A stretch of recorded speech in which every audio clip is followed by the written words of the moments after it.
Morning বন্ধুরা, কেমন আছো তোমরা সবাই? আই হোপ তোমরা খুব ভালো আছো। আর আমিও কিন্তু বেশ ভালোই আছি।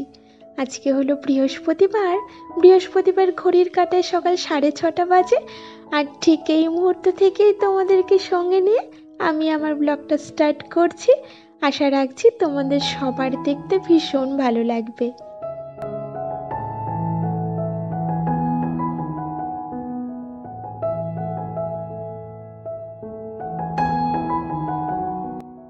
সপ্তাহের মধ্যে না বৃহস্পতিবারটা আমার কাছে একটু অন্য রকম দিন আর একটু ব্যস্ততম দিন, জানো তো কেন বলো তো?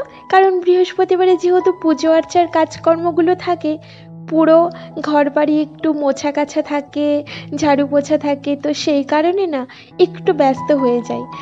আর ঘুম থেকে আজকে আমি তাড়াতাড়ি উঠে গেছি, যদিও এতটা সকালে আমি ঘুম থেকে উঠি না, তবু আজকে যেন ঘুমটা যে ওই যে ভেঙেছিল, তারপরে আর ঘুমোতে মন চাইলো না।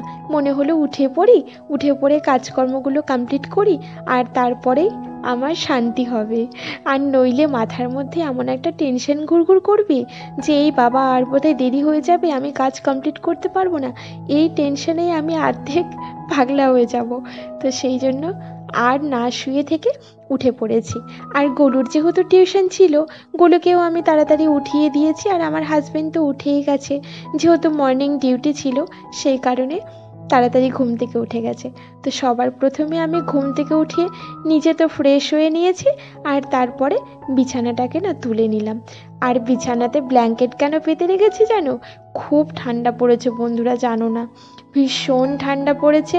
এই ঠান্ডা যেন আর সহ্য করার মতো হচ্ছে না।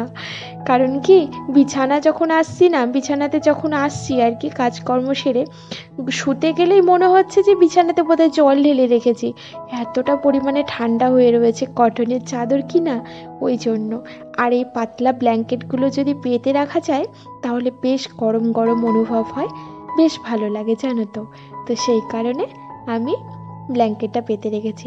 আর তারপরে দেখো, ড্রেসিং টেবিলটার ওপরে না প্রচণ্ড পরিমাণে ধুলো পড়েছিল। প্রায় প্রত্যেক দিনই ধুলো পড়ে, কিন্তু রেগুলার তো আর মোছা হয় না। ওই 2-4 দিন পর পর একটু মুছে নিই, তাহলে পরিষ্কার থাকে। তো তারপরে আগের দিনের অনেকগুলো জামা কাপড় ছিল, জানো তো। এই জামা কাপড়গুলো চলো ফটাফট করে ভাঁজ করে নিই, আর দেরি করা যাবে না।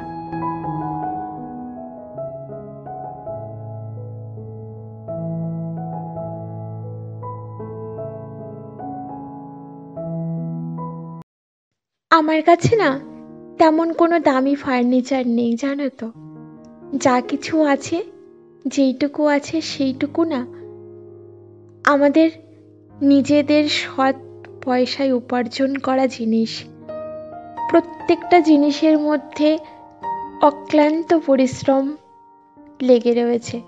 আর তাই আমার যা আছে আমার সংসারে, সব কটা জিনিসকে আমি প্রচণ্ড ভালোবাসি আর প্রচণ্ড আগলে রাখি, জানো তো।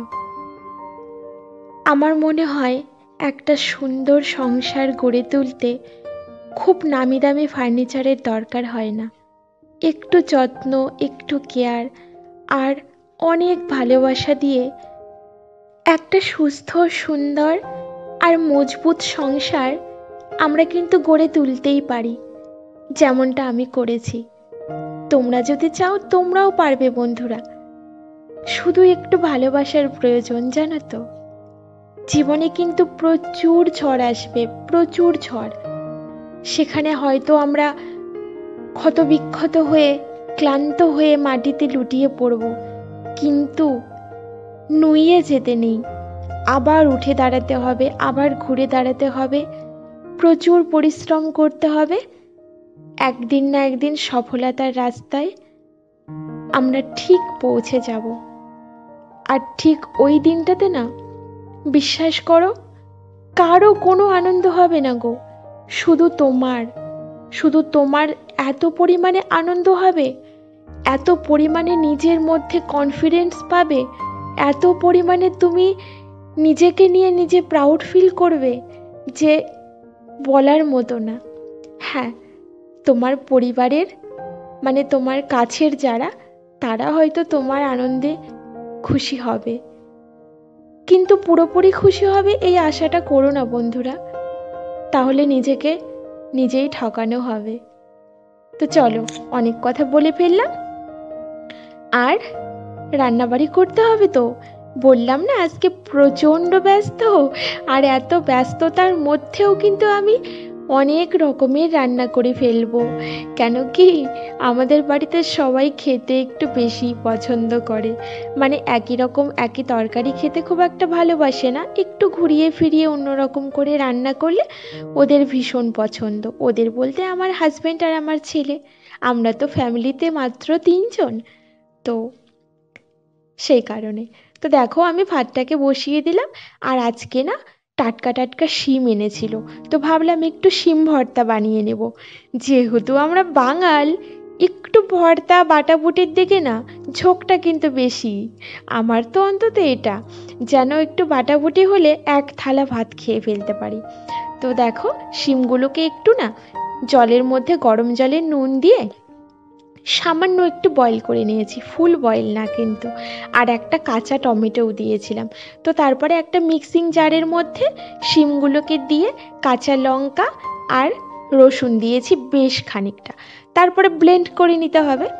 ব্লেন্ড করে পাশে রেখে দিয়ে আমি না, ভাতটা হয়ে গেছে, তো ভাতটাকে নামাতে হবে তো, নইলে ভাতটা যদি বেশি সেদ্ধ হয়ে যায় তাহলে তো আর এই ভর্তা দিয়ে খাওয়ার মজাটাই থাকবে না। তো চলো বন্ধুরা, ভাতটা নামিয়ে নিই, তারপরে আবার আসছি তোমাদের সাথে কথা বলতে, গল্প করতে, আর অনেক কাজ শেয়ার করতে।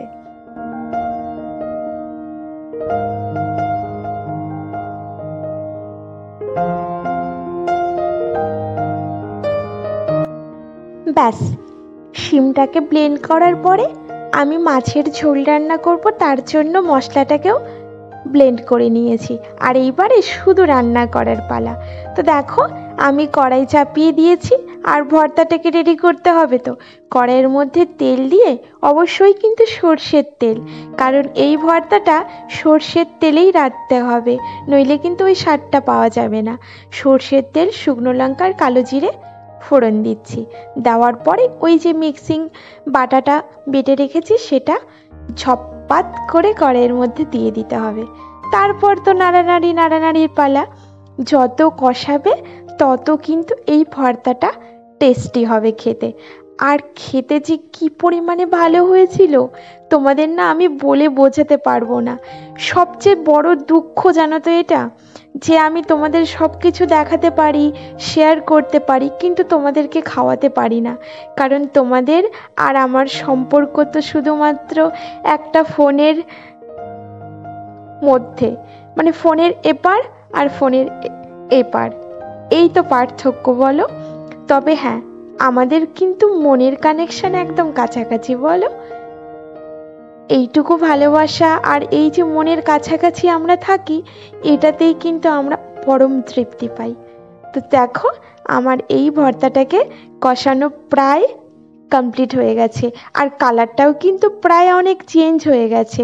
আর কড়াই না একটু লেগে লেগে যাচ্ছিল, আর আমার হাতটা লেগে যাচ্ছিল বলে আমি এইরকমভাবে ধরে নিয়েছি। আর তারপরে একটু কাঁচা পেঁয়াজ, কুচি করা কাঁচা পেঁয়াজ অ্যাড করে দিয়েছি, আর নামানোর ঠিক আগ মুহূর্তে একটু কাঁচা সর্ষের তেল।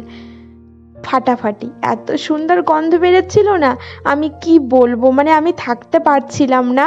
মনে হচ্ছিল কতক্ষণে গরম ভাত নিয়ে বসবো আর এক থালা ভাত আমি শেষ করব, পেটে যেন আগুন জ্বলছিল।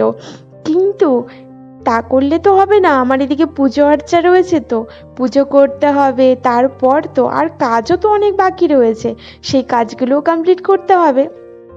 তো চলো নেক্সট রান্নাগুলো কমপ্লিট করি। আর এই দেখো মাছ রান্না করব বলেছিলাম, মাছের মধ্যে না তেল পটকা ছিল, তো আমি ভাবলাম তেল পটকাটাকে ভাজা করব কাঁচা লঙ্কা পেঁয়াজ রসুন দিয়ে।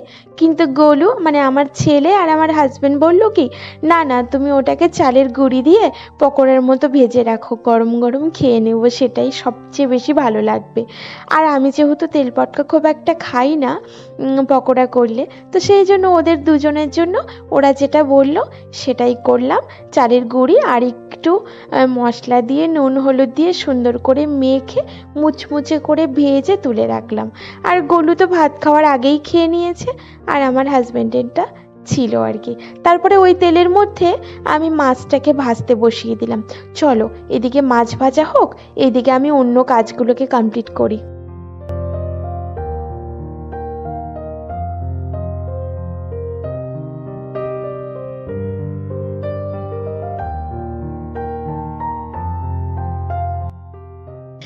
দেখো, এই যে পাঁপড়গুলোকে দেখছো গ্রিন কালারের, এই পাঁপড়গুলো না চালের পাঁপড়, আর এটা কাঁচা লঙ্কার ফ্লেভার। আমি দুদিন আগে বাজারে গিয়েছিলাম, তখন না কিনে এনেছি। আর এই পাঁপড়গুলো খেতে না ভীষণ ভালো, জানো তো, আমার ভীষণ ভালো লাগে। যদিও আমি খুব একটা খাই না, তবু না খেতে খুব ভালো, জানো। তোমাদের ওইদিকে যদি পাওয়া যায় তোমরাও কিনে খেয়ে দেখো, ভীষণ টেস্টি। আর এই যে তেজপাতাটাও কিনে এনেছিলাম, তো তেজপাতার মধ্যে যেহেতু অনেক ধুলো বালি নোংরা থাকে, আর সেইগুলোকে একটু পরিষ্কার করে ধুয়ে রোদে শুকিয়ে না রাখলে না আমার খুব একটা ভালো লাগে না।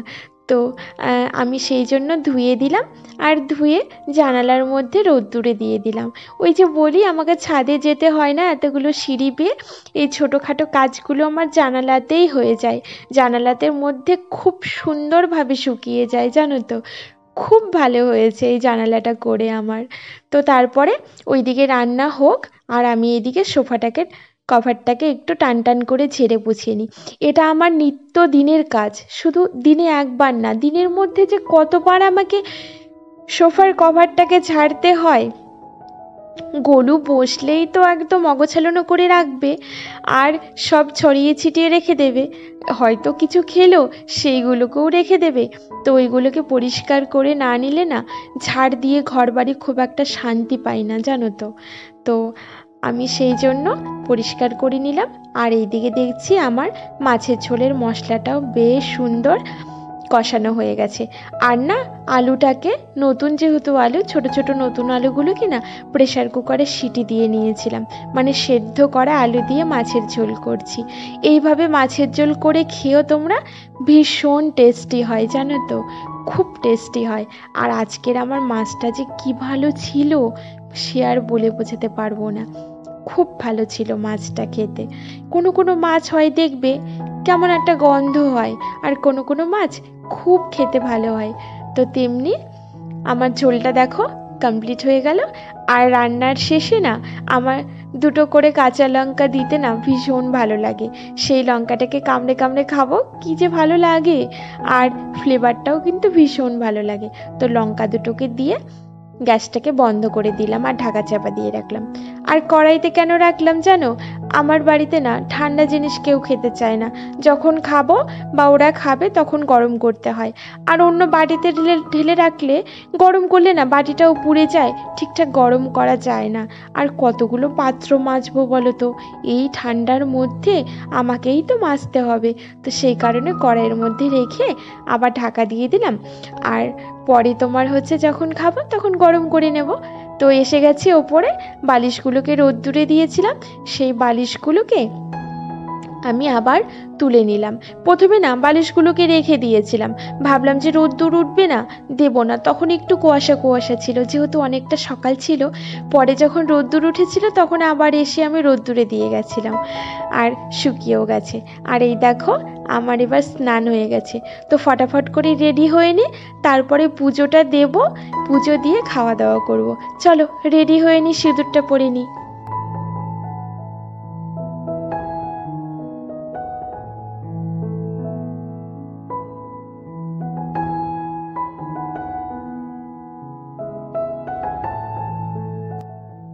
ব্যাস, আমার সাজুগুজু কমপ্লিট হয়ে গেছে। এবারে ভেজা গামছাটাকে একটু মেলে দিই।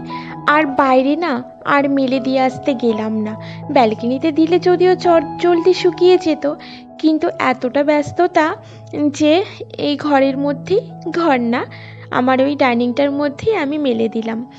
শুকিয়ে যাবে, যেহেতু ড্রাই ওয়েদার না, তাড়াতাড়ি শুকিয়ে যাবে।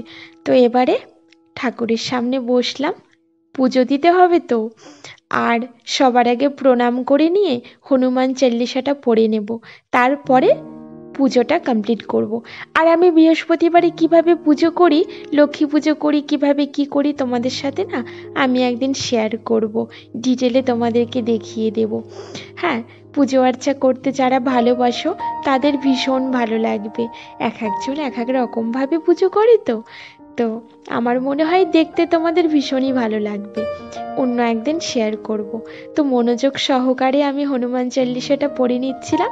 আগে না সন্ধেবেলায় পড়তাম জানো তো, কিন্তু এখন যেহেতু শীতকাল, সন্ধেবেলাতে না কখনো কখনো হয়তো আমার হাজবেন্ড বা গোলু সন্ধেটা দিয়ে দিল, আমি বললাম, তো সেই কারণে আবার জামা কাপড় ছাড়বো, ওই জন্য স্নান করেই এখন পরে নিই। তো তারপরে গোলুরও খিদে পেয়ে গেছিলো, আর গোলু আমি দুজনে মিলে খেতে বসে গেছি। আর আমার হাজবেন্ড তো আগে খেয়ে অফিসে চলে গেছে, তো লাঞ্চ টাইমে যেহেতু এসেছিল খাওয়া দাওয়া করে চলে গেছে অফিসে। আর আমি আর গোলুই খাচ্ছিলাম আজকে, দুজনে মিলে অনেক গল্পও করছিলাম, একটু ঝগড়াঝাটিও করছিলাম, আবার খাওয়া দাওয়াও করছিলাম। তো চলো বন্ধুরা, আমার আজকের ভিডিওটা এই অবধি। সারাদিন কি করলাম না করলাম সব কিছু তোমাদের সাথে শেয়ার করলাম। যদি আমার ভিডিওটা ভালো লেগে থাকে আর আমার কাজকর্মগুলোকে ভালো লেগে থাকে, তাহলে অবশ্যই তোমরা ভিডিওটি লাইক করো আর চ্যানেলটিকে সাবস্ক্রাইব করতে একদম ভুলো না, কমেন্ট করতেও কিন্তু ভুলো না। কেমন? তোমরা খুব ভালো থেকো, সুস্থ থেকো আর সব সময় হ্যাপি থেকো। হ্যাপি থাকাটা না জীবনে ভীষণ দরকার জানো তো। হ্যাপি না থাকলে আমরা কখনোই মানসিক দিক থেকে শান্তি পাবো না। Tata, love you all. খুব ভালো থেকো তোমরা। Good night.